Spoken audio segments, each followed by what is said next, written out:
The philosopher most widely regarded as the greatest who has ever written in the English language is David Hume, not an Englishman but a Scot, born in Edinburgh in the year 1711. He did some of his best work very young. At about 18 he experienced a sort of intellectual revelation, and over the next 8 years he produced a large and revolutionary book called A Treatise of Human Nature. It met with little attention and even less understanding.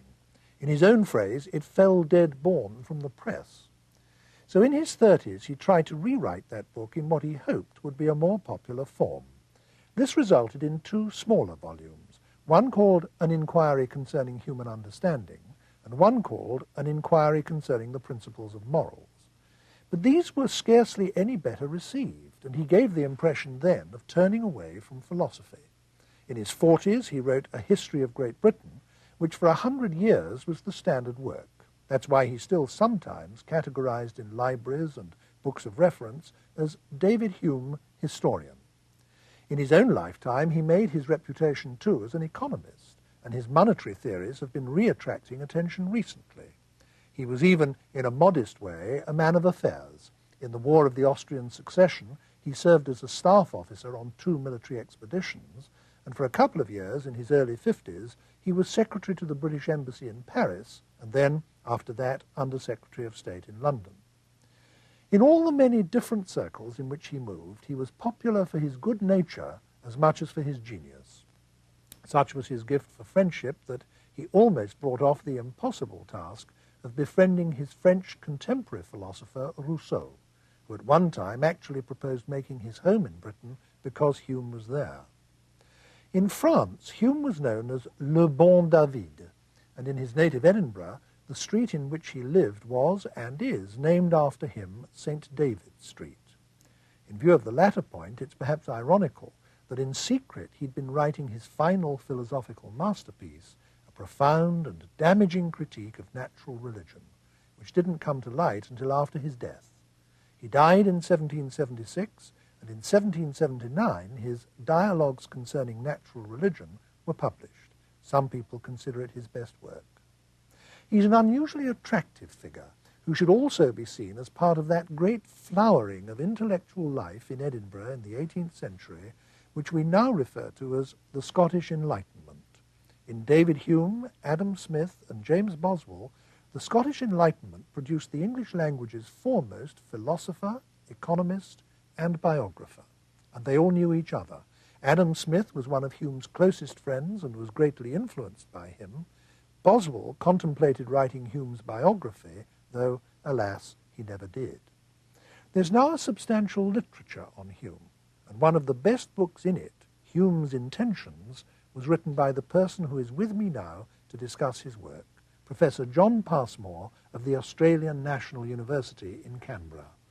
Professor Passmore, whenever Hume gave a shorter exposition of his own philosophy, which he in fact 2 or 3 times did, he always put fundamental emphasis on what he had to say about causality.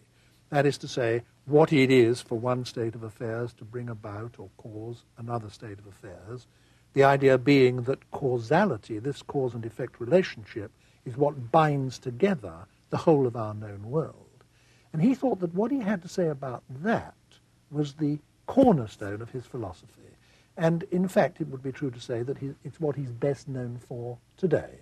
Can you tell us what the nub of his argument on that was? I think I'll try to by means of a practical example.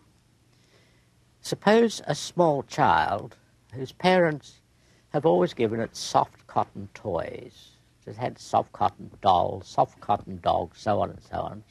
Everything soft cotton. One day somebody gives it a rubber ball. The child drops the rubber ball over the side of the bed, and the next thing he notices is the rubber ball bounces. Nothing else in his experience has ever bounced before, and here's this ball that begins bouncing. Now, the first thing that David Hume says is that it didn't matter how long the child had looked at that ball, turning it over, looking at one side and another, it could never have inferred that when it dropped the ball would bounce. This came to it as something it couldn't expect prior to experience. Now take an adult who's watching what happens at this point. The adult will say, well, what has happened is the child has caused the ball to bounce by dropping it. It would say the ball has a power which makes it possible for it to bounce. It might say there's a necessary connection between dropping this rubber ball and its bouncing. That is how the adult would talk. Now Hume comes along and he says, well, what has the adult got which the child doesn't have? After all that has really happened is that on a number of occasions the adult has seen a ball drop and seen it bounce. In fact, it has found that this always happens as what he calls a constant conjunction. So you have two things. You first of all have somebody dropping a ball or doing something of that kind, and then you have it bouncing. But suppose it's seen this 100 times instead of, like the child, only once. What difference can this make? After all, it hasn't now seen something it hadn't seen before. It hasn't seen a mysterious power in the ball. It hasn't discovered a mysterious entity called a necessary connection and some sort of peculiar property. All it has seen is various people dropping balls and the balls bouncing. And yet, in fact, the adult does believe that there's a necessary connection between the dropping of the ball and its bouncing. Well, where's this idea come from? Because for Hume, all ideas have to come from somewhere. And he says it comes from nothing except the constant experience of this constant conjunction. This works upon the mind, as he says. It forms the habit in us of expecting a ball to bounce when we drop it. But nothing more is involved than that. I could put what you've just said to us in, so to speak, abstract general terms, I think, by expressing it this way, that we can't form any conception at all of an ordered world without the idea of causal connection between things. But cause, we discover, when we try, is something that we can't actually observe.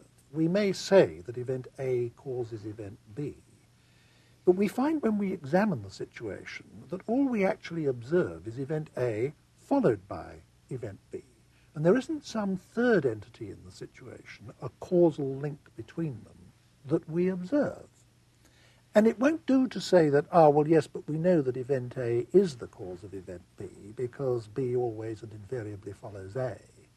Because the fact is, for example, that day always and invariably follows night, and night always and invariably follows day, but neither is the cause of the other.